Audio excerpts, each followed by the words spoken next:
Friend, সমাজ blog থেকে daily cooking blog নিয়ে এসেছি। আশা করি বন্ধুরা তোমরা সবাই ভালো আছো। আজকে বিশ্বকর্মা পূজা, হ্যাপি বিশ্বকর্মা পূজা। রান্নাবান্না তো করতেই হবে, বিভিন্ন ধরনের রান্নাবান্না হয়েছে, দেখতে থাকো। চিকেন কষা হয়েছে, তারপর এটা হচ্ছে আমি রান্না করছি লোটে মাছের ঝুড়ি। আগে পেঁয়াজ, লোটে মাছের ঝুড়ি কিন্তু অনেক সময় করতে কষ্ট হয়, কড়াইতে লেগে যায়। কড়াইয়ের মধ্যে আগে বসিয়ে দেবে, তাহলে খালি কড়াইতে জলটা যখন টেনে যাবে তখন নামিয়ে নেবে। তারপরে ফোড়ন দেবে তারপরে পেঁয়াজ ভেজে নেবে। পেঁয়াজ ভেজে রসুন কাঁচা লঙ্কা সব ভেজে নিয়ে তারপরে দিয়ে দেবে এই দেখো লোটে মাছটা। তাহলে কিন্তু একদম আর লাগবে না, কারণ জলটা বেরিয়ে গেছে, ফলে কিন্তু আর লাগার কোনো ভয় নেই। এখন কম আঁচ করে করে একদম ভাজা ভাজা করে ঝুড়ি ঝুড়ি করে নেবে। যারা লোটে মাছের ঝুড়ি খেতে চাও তারা এইভাবে করবে, কোনো অসুবিধা হয় না। আশা করি তোমরা সবাই ভালো আছো। বিশ্বকর্মা পুজো অনেকের বাড়িতেই হয়, কার কার বাড়িতে হচ্ছে কমেন্ট করো।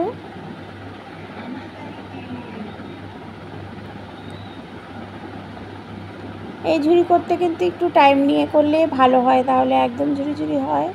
দেখো কত সুন্দর হয়েছে। তারপরে আমি ধনেপাতা দিয়ে নামিয়ে নিলাম। অনেক রান্নাবান্না আছে, দেখতে থাকো অবশ্যই, কিন্তু তোমরা একটু পুরো ভিডিওটা দেখে নিও।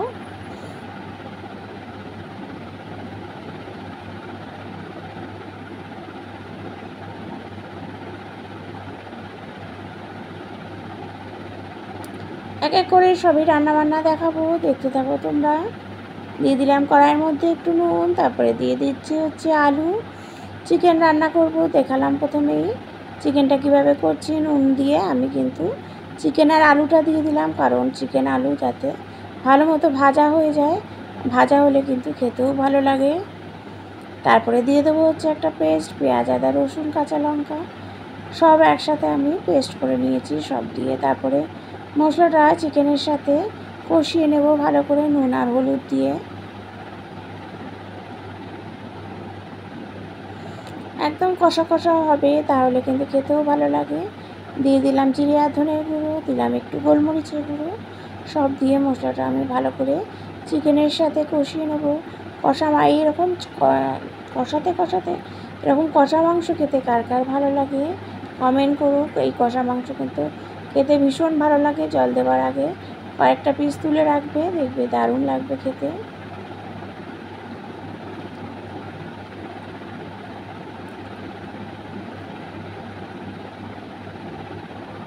দিয়ে দিলাম শাহি গরম মশলা, ব্যাস নামিয়ে নেব। আমি জলটা একদমই টানিয়ে দেব, একদম গামাখা, দেখলেই তোমরা। তারপরে এটা রাতে করেছিলাম আলু ভাজা, ডাল সেদ্ধ আর মাছ ভাজা। এই দিয়ে কালকে রাতে একটু অন্যরকম খাওয়া হয়েছে, বেশ ভালো লাগে এরকম খেতে। মাছটাকে কিন্তু একদম আমি মচমচ করে ভেজেছি। এরকম মাছ ভাজা খেতে কিন্তু আমার মেয়ে ভীষণ ভালো খায়,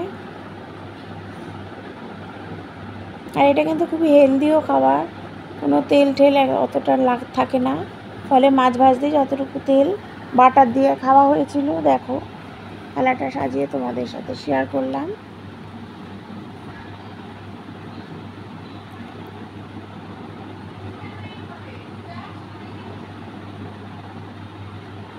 তার সাথে একটা পেঁয়াজ আছে।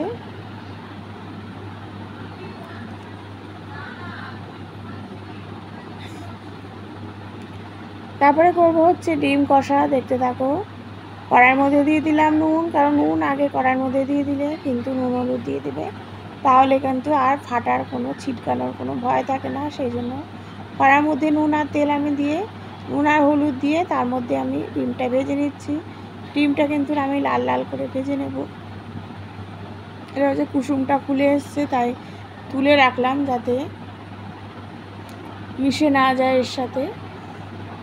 দিয়ে দিচ্ছি দেখো, আজকে কোনো পেস্ট করব না, পেঁয়াজ রসুন কাঁচা লঙ্কা কেটে নিয়ে আমি একদম ভেজে ভেজে একদম খুব সুন্দর হয় এই ডিম কষাটা। দেখো পেঁয়াজটা কত সুন্দর ভাজা হয়ে গেছে। দিয়ে দিলাম একটু চিনি, ব্যাস। তারপরে মশলাটা কষানো হয়ে গেলে আলু দিয়ে দেবো। আলু দিয়ে তারপরে মশলাটার সাথে ভালো করে কষিয়ে নেব। সব কিছু ডিম আর আলু কিন্তু আমার সেদ্ধ করা। ডিমটাকে ভেজে নিয়ে তা আলুটাকে আর ভাজলাম না, মশলা এই পেঁয়াজ ভাজার মধ্যেই দিয়ে দিলাম আলুটা। তারপরে দেখো একটু জল দিয়ে ডিমটাও দিয়ে দেবো, ব্যাস ডিম কষা রেডি হয়ে যায়।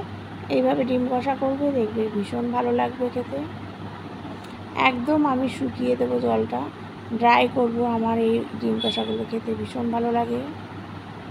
দেখো এরকম ঠিক টেক্সচার এসছে। তারপরে করব হচ্ছে নিম বেগুন।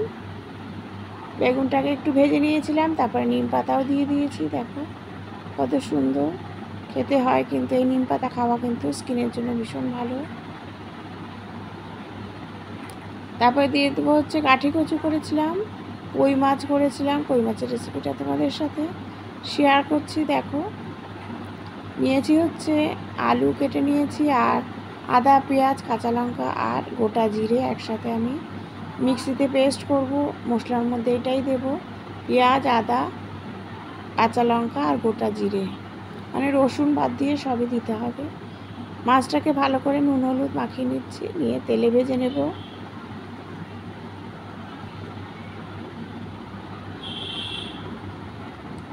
আর কই মাছ কিন্তু একটু হালকা ভাজবে, একদম মচমচ করে ভাজবে না, তাহলে কিন্তু শক্ত হয়ে যাবে, মাছগুলো খেতে পারবে না। মাছ শক্ত হয়ে গেলে এই কই মাছ খাওয়া যায় না। কই মাছ শক্ত হয়ে যায় বেশি ভাজলেই, হালকা ভাজবে, খেতে কিন্তু দারুণ হয়। একটু টাটকা মাছ ছিল বলে একটু বেঁকে বেঁকে গেছে, সেই জন্য খুন্তি দিয়ে আমি চিপে চিপে ভালো করে ভেজে নিলাম। দিয়ে দিচ্ছি গোটা জিরে ফোড়ন, তারপরে দিয়ে দিচ্ছি আলু নুন সব দিয়ে আলুটাকে আমি একদম লাল লাল করে ভেজে নিয়ে দিয়ে দিয়েছি। একটু পটলও দিয়েছিলাম। তারপরে পেঁয়াজ গোটা জিরে আদা আর কাঁচা লঙ্কা পেস্ট করে নিয়েছি, সেটা দিলাম। দেওয়ার পরে মশলাটা ভালো করে নুন আর হলুদ দিয়ে কষিয়ে নেব।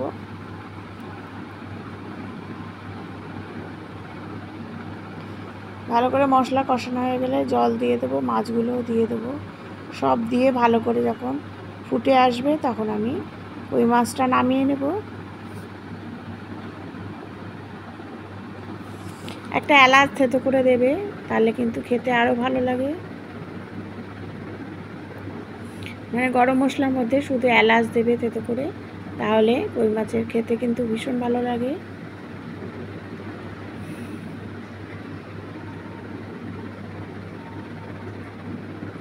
ইডলি বানিয়েছি দেখো ইনস্ট্যান্ট, একদম